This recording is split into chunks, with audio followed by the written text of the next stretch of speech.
Hello students, and welcome to our emergency approach and landing video. Before we jump into the cockpit, let's quickly discuss the objective of this maneuver and some key factors that we'll be focusing on. The objective of an emergency approach and landing is to safely land an airplane after experiencing an emergency in flight that would make further flight unsafe and or impossible. So this could be an engine failure, a bunch of different things, engine fire, those kinds of things that would make further flight either unsafe and or impossible. In this maneuver execution video, we will not be covering detailed aerodynamics, maneuver diagrams, common student errors, or the ACS standards. This video is to simply explain and demonstrate the execution of the maneuver and will vary based on the aircraft you are flying. To see all of the additional details we just mentioned and to study this lesson's full-length presentation, podcast, diagrams, flashcards, lesson quiz, and more, look up the emergency approach and landing lesson on our website, wificfi.com. Lastly, before we jump into the cockpit, there are a couple key factors that we need to cover regarding this maneuver. First, we are going to simulate this maneuver as if we were in cruise flight, so we're going to be in cruise flight when we load into the airplane, at a cruising altitude and heading towards some simulated destination airport. That's not going to be the important part here. We are then going to simulate a complete engine failure by smoothly closing the throttle. So we're not actually going to shut down our engine here, we're just going to be simulating it. We're going to bring our throttle nice and smoothly back to idle and pretend that our engine failed. Okay, at which point we will begin executing our emergency approach and landing procedures. By doing this, we're going to be doing the ABCD checklist. This is the best way I know how to remember this, okay? ABCD checklist for an emergency approach and landing. The A is for airspeed. First and foremost, we are going to maintain positive control of the airplane and begin to pitch and trim for our VG, which is our best glide airspeed. In today's example, we are going to be using 75 knots for our VG speed. Okay, cannot stress this enough. If everything else goes completely out the window, you at least have to get the airplane under a positive control and pitch for your airspeed. What happens a lot of times when these engine failures or these emergency situations happen is pilots jump straight to the checklist, they stop flying the airplane, their airspeed gets slow, and they stall, and it's actually the stall that causes the most damage or kills the pilot and passengers, okay? First thing, do not worry about the checklist, do not worry about where we're headed, do not worry about declaring emergency, do not worry about any of those things.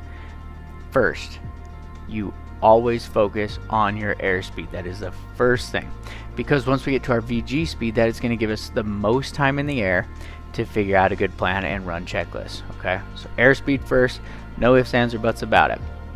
The second thing is our B. So A is for our ABCD checklist, A is airspeed, B is best place to land.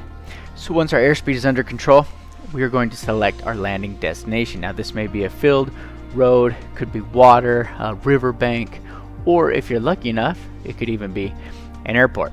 Okay, we'll then go ahead and turn and begin heading toward and properly aligning ourselves with the landing location. Now, to figure out how to properly align yourself, such as wind and selecting the field and trees and everything like that, watch our other emergency approach and landing knowledge video on Wi-Fi CFI. However, in today's example, we are going to select a runway to head toward and land on, because selecting fields and roads on the flight simulator is not really practical for this demonstration. So that's A and B. Those two things are basically mandatory, okay? Airspeed and picking a place to land. C and D are optional and time permitting if we have enough airspeed and we have enough altitude. So C is our checklist. Time permitting, we will run the emergency approach checklist for the situation. We'll pull out the POH or our checklist, whatever it may be, our emergency checklist, and run that checklist. Now this is going to vary based on the airplane you're flying, obviously, and you're only going to do it, again, with sufficient airspeed and altitude. Okay, if you do not have sufficient airspeed and altitude, focus on just maintaining positive control of the aircraft and landing safely. And then D is we're going to declare an emergency. Again, time permitting, we'll declare our emergency with ATC or over the Common Traffic Advisory frequency, and we may also use our transponder to squawk 7700 as a general emergency. If we do not have the altitude and the airspeed, we're going to completely ignore that step. We're just going to focus on maintaining control of our aircraft and landing it as safely as possible. So let's hop in the airplane and show you how this works real quick. Alright students, welcome out to the airplane. So, going to take you through this emergency approach and landing here. Just want to cover a couple of things before we do. So, we're up flying, just having a good time, you know, headed to our destination, whatever it may be, flying out over the Mississippi here.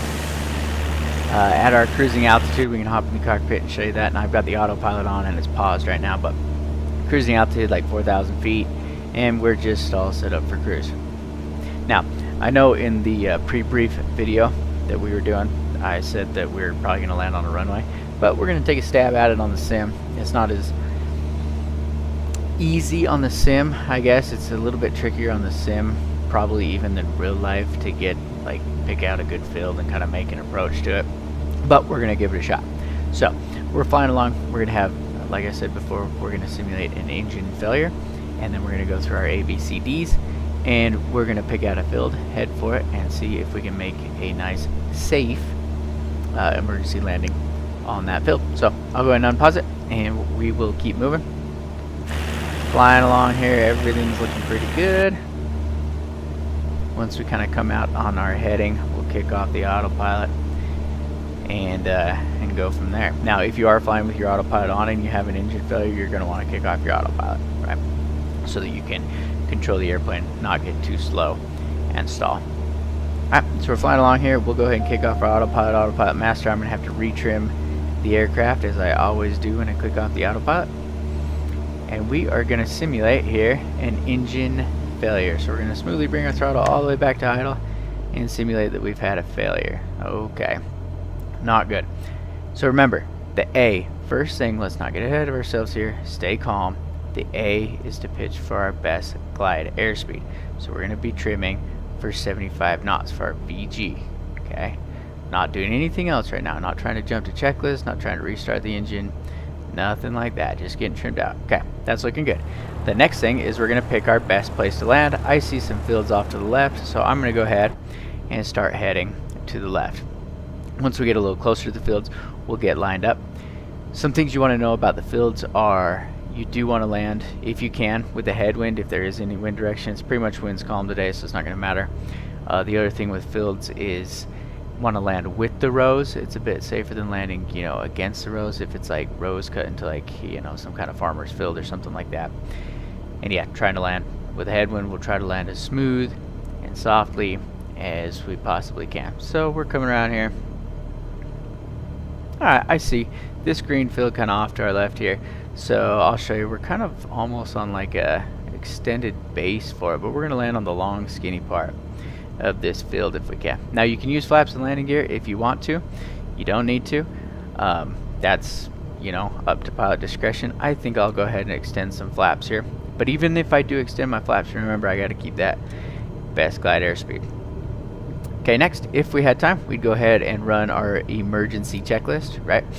Which would be, we'd be checking fuel, you know, to make sure we had enough fuel, maybe kicking on fuel pumps, checking our mixture, checking all of these different kinds of things to make sure that, you know, it wasn't a fuel issue or something else. Okay, now that's going to vary based on every different aircraft out there, so we are not going to go ahead and run through that. But since we did have time, you'd pull out your emergency checklist and start to run through that checklist. I'm just kind of keeping an eye on my field here. I'm probably going to start heading a little bit closer to it. Airspeed's still looking good, trimmed out. And again, if we need to add more flaps, we can. And then we would declare an emergency with ATC. Since we do have time, we could tell ATC or CTAF, you know, mayday, mayday, mayday, we're headed for this field, we're squawk 7700. We could send out any requests for assistance that we may need additionally. And we're even still just a little bit high for this field, so I'm going to add one more notch of flaps, and I'm just going to kind of snake my way around, kind of serpentine here, get down. The other thing is, if you are landing in a field, it could be safe and beneficial, you know, to just kind of avoid like an engine fire or an electrical fire once you land, to cut off your master battery switch before you land. Now you don't want to do that obviously before you put your flaps in. You're going to want to put your flaps in first so that you can, because a lot of times flaps are electrical. but then you could cut off that. You could pull your mixture all the way out, shut the engine down, and secure it completely so that you have a reduced risk of an engine or an electrical fire upon landing here. Okay. Still a little bit fast, that's alright. We got our flaps all the way in. We're going to make this just kind of nice and smooth as possible here. Come into our field. Now basically everything's done, so we're just going to focus on not getting too slow, making a nice smooth landing here in this field. Since we will be landing off a runway or anything like that, you probably don't want to, you know, kind of use a soft field technique is what you're going to want to do, so that you don't want to be slamming on the brakes or anything like that, digging that nose wheel or the wheels of the aircraft into the soft ground. Nice easy flare here. Onto our field. And bringing our plane to a stop. Obviously if you're landing in a field, you'll probably come to a pretty quick stop. But there you have it. We are in our field, hopefully safely with the techniques that we used. Again, the engine is still running because we are just simulating it here, but you could shut down the entire engine, turn off the battery master switch, so you're basically just coming in dark after you've declared your emergency, run your checklist. That way you have a reduced risk of an engine fire and or an electrical fire after you touch down. But that is it for this emergency approach and landing lesson, guys. Remember, there's a whole bunch of different types of terrain and whatnot you can land on. Go and watch those techniques for those different types of terrain on our knowledge video on wificfi.com. Other than that, we will see you guys on the next lesson coming up soon.